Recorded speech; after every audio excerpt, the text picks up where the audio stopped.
اولا بقول للجميع كل سنه وانتم طيبين، وبقول لاخواتي المسلمين من قلبي رمضان كريم، وربنا يجعل دايما الايام السعيده دي تكون بالفعل ايام مليانه بالخير والبركات على الجميع. اخترنا 10 من رمضان لكذا سبب. اولا طبعا يوم ما ينسوش ابدا المصريين، رغم انه كان الاخوه المسلمين في وقت الصيام ومعهم المسيحيين قدروا بالفعل يدافعوا عن ارض الوطن وقدروا يحرروا مصر من العدو.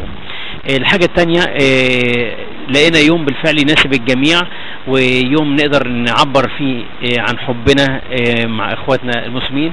وانا ضد فكره اقول وحده وطنيه، لان كلنا نسيج واحد ودماءنا في بعض وبنشرب ميه واحده، ودرجه لو واحد فينا هيتبرع بالدم مش هيسالوه قبلها دينك ايه، لانه الدم للجميع من مسيحي مسلم واحد.